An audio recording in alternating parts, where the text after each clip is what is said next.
കണ്ടുകൊണ്ട് ജീവിക്കുന്നവരുണ്ട്. മദീനത്ത് ചെന്നിട്ട് സലാം പറയുമ്പോ സലാം മടക്കുന്നത് കേട്ടവരുണ്ട്. അതാ ഇമാം അഹ്മദ് റിളാ ഖാനിൽ ബറേൽവി തങ്ങളാരാണ്? 1000 ചില്ലാന കിതാബ് എഴുതിയ മഹാനാണ്. ഡൽഹിയിൽ നിന്ന് ബറേലിയിലേക്ക് പ്രത്യേകമായ ട്രെയിൻ ഉണ്ട്. ആ ട്രെയിനിന്റെ പേര് തന്നെ അഅ്ലാ ഹസ്രത്ത് എക്സ്പ്രസ് എന്നാണ്. അത് മഹാന്റെ പേരിലാണ്. ആ മഹാനായ അഅ്ലാ ഹസ്രത്ത് ഫാദിലെ ബറേൽവി റഹിമഹുല്ലാഹ് അതാ റസൂലുള്ളാഹിന്റെ മദ്ഹ് എഴുതി റസൂലുള്ളാഹി തങ്ങളിലേക്ക് അടുത്തയാളാണ്. May മുജ്രിമു Agha മുജേ Saath Leh law may രസ്താ may who ബചാതാനെ വാലാ എന്ന് പറഞ്ഞുകൊണ്ട് റസൂലുള്ളാഹി സ്വല്ലല്ലാഹു അലൈഹി വസല്ലം തങ്ങളോട് വിനയം പറഞ്ഞ മഹാനാണ്. ആ മഹാനവർകൾ അതാ വസിയ്യത്ത് ചെയ്യുന്നു, ഞാൻ മരിച്ചാൽ ഖബറിന്റെ പള്ളക്കുഴി നിൽക്കാൻ മാത്രമുള്ള ആഴമുള്ള കുഴിയാക്കണം കേട്ടോ. അതൊരു മുഹിബിന്റെ വർത്തമാനമാണ്. ചോദിച്ചു, എന്തേ അങ്ങനെ പറയാനുള്ള കാരണം? റസൂലുള്ളാഹിനെ കാണിക്കപ്പെടുന്ന സമയത്ത് എഴുന്നേറ്റു നിൽക്കാനാണ്. ഇതാരാണ് അറിയുമോ എന്ന് മലക്കുകൾ ചോദിക്കുമല്ലോ. ആ സമയത്ത് റസൂലുള്ളാഹിനെ കണ്ട് എഴുന്നേറ്റു നിൽക്കാനാണ്.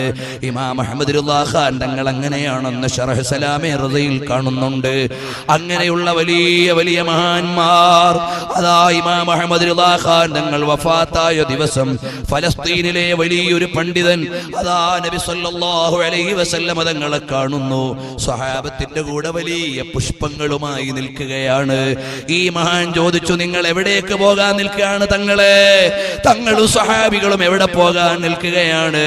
അതാ ഇന്ത്യയിലെ ബറേലിയിൽ നിന്ന് അഹ്മദ് റിളാ എന്ന എന്റെ ഒരു മുഹിബ് വരുന്നുണ്ട്, സ്വീകരിക്കാനാണ്. ഫലസ്തീനിലുള്ള ആ പണ്ഡിതൻ പിറ്റേന്ന് തന്നെ പോയി ഇന്ത്യയിലേക്ക് വിസ തരപ്പെടുത്തി. ഡൽഹിയിൽ നിന്ന് ബറേലിയിലേക്ക് വന്നു. അന്വേഷിച്ചു, ആരാണ് ഇമാം അഹ്മദ് റിളാ ഖാൻ?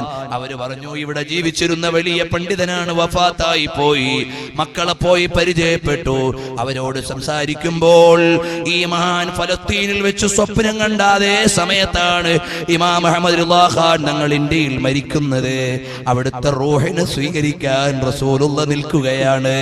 ഇതൊരു അസംഭവ്യമായ കാര്യമല്ല. റിബഈ ഇബ്നു ഖിറാശ് തങ്ങൾ ആരാണ്? ഹദീസ് നിവേദനം ചെയ്ത മഹാനാണ്. ഇമാം മുസ്ലിം റഹിമഹുള്ളയുടെ ഉസ്താദാണ്. ഇമാം ബുഖാരിയുടെ ഉസ്താദാണ്. 6 ഹദീസിന്റെ പണ്ഡിതന്മാരുടെയും ഉസ്താദാണ്. മഹാനവറുകൾ ജീവിതകാലത്ത് ചിരിച്ചിട്ടില്ല, വഫാത്തായപ്പോൾ ചിരിക്കുന്നു. ചിരിച്ച ജനാസ എടുക്കാൻ കൂട്ടുകാർക്ക് കഴിയുന്നില്ല. ഉടനെ ഒരു വിളിയാളം ഉയരുകയാണ്. വഫയാത്തുൽ അയ്യാനിൽ ഈ സംഭവം കാണാം. റസൂലുള്ളാഹി ഖബറിൽ കാത്തു നിൽക്കുന്നുണ്ട്, എന്റെ ജനാസ വേഗം എടുത്തോ. സമാനമായ സംഭവം ഇമാം സുയൂത്തി റഹിമഹുല്ലാഹ് ശറഹു സുദൂരിൽ റിബഈ റളിയല്ലാഹു അൻഹുവിനെ തൊട്ട് റിപ്പോർട്ട് ചെയ്യുന്നത് കാണാം. റബീ എന്നവരാണ് നിവേദനം, റിബഈ എന്നവരെ കുറിച്ചാണ് സംഭവം.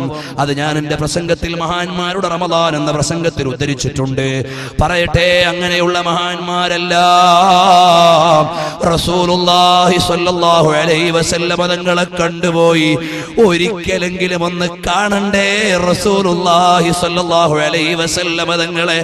കൊതിയില്ലാത്ത ഒരാളും ഇതിലുണ്ടാവൂല.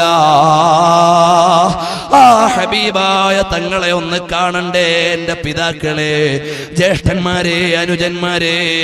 അത് വേണമെങ്കിൽ സ്വലാത്ത് ചൊല്ലിക്കോ. അല്ലാഹുവേ, സ്വലാത്ത് ദായിമാക്കാനുള്ള തൗഫീഖ് ഞങ്ങൾക്ക് നൽകണേ അല്ലാഹ്. ഞങ്ങളെ നീ നന്നാക്കണേ അല്ലാഹ്.